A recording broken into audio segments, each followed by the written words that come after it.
Hello guys, welcome to another YouTube channel video.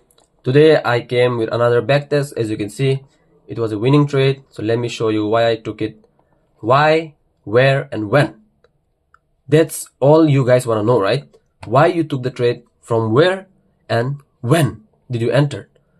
These are the questions most people ask while a trade breakdown. So let me show you why, where and when.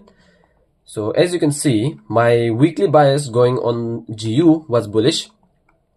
So Monday I was looking for buys, Tuesday I was looking for buys, and there was no news on Monday and Tuesday. Let me quickly show you the news.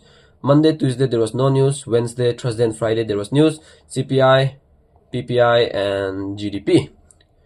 So Monday and Tuesday were good days to trade, but as you can see, just because there is no news doesn't mean that we'll force a trade. I made this mistake in the past and I'm not going to repeat that again, because I learned from my mistakes, because I give feedback to myself. And Monday was bullish, played out to the T, but we didn't got our entry, didn't took the trade. So you will get to know why I didn't took these trades on my weekly breakdown video. So stay tuned for that. And going on Thursday, it was a Thursday trade, so without wasting any time, let me show you the analysis.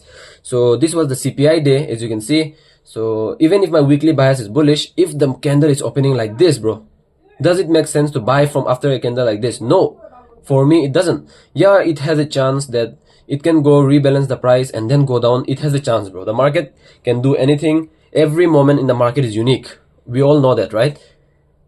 But me, what I tend to do is I find a supply zone somewhere around here. There will be a supply zone in the lower time frames and I continue with the trend. I am a pro trend trader. I always trade with the trend, with my bias.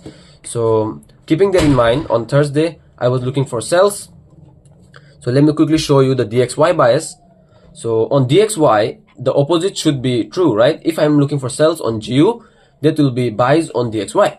So DXY CPI news literally went up, like went up a lot. This is a very high move. It was a 1200, so it's like 120 pips move on Thursday.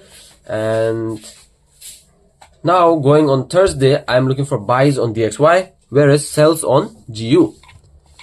So now this is where my analysis starts. On the 4 hourly, I go down to my 4 hourly. So on the 4 hourly, the market has changed character. I have not marked it, but yeah, there was a change of character right here, because this was the high, low, higher high, higher low, higher high, lower highs, lower lows, change of characters.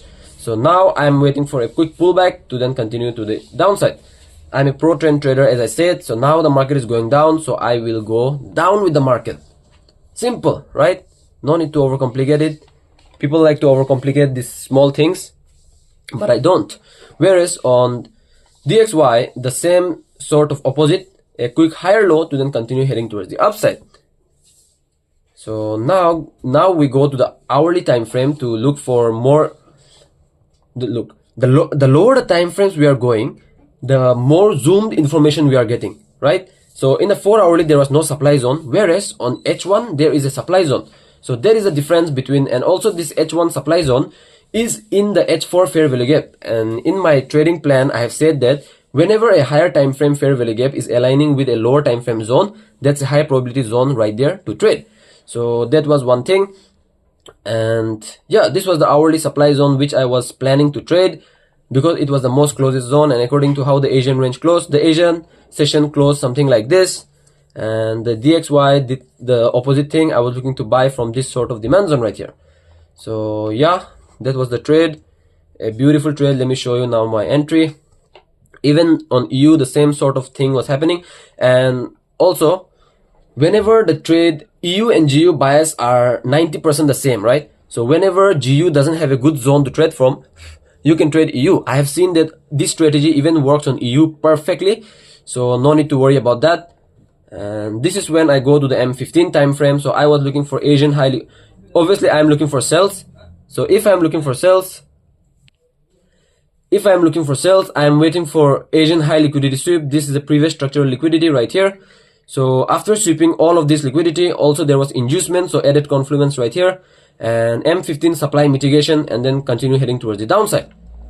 So this was an A-class setup. The only thing that was not present in this trade was the higher time frame. The weekly and daily were not aligning. Otherwise, Everything was picture perfect in this trade. There was inducement, there was Asian high liquidity sweep, previous structural liquidity sweep, M15 supply zone mitigation, and M15 rejection. As you can see here, 1:45 p.m. there was M15 rejection.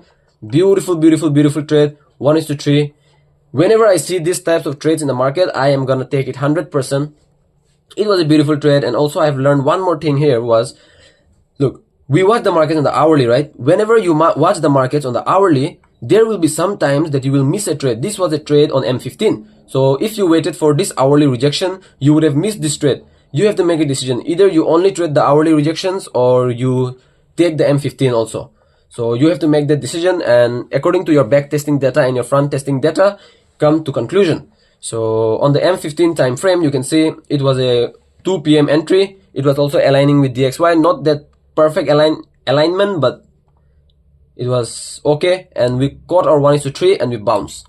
Once we got our 1:3, after that, anything that happens is your own risk. The strategy says 1:3. After you get that, you either get out of the market or hold the trade in your own risk, right? So this was the trade, perfect trade. I have also journaled this trade for future references, and yeah,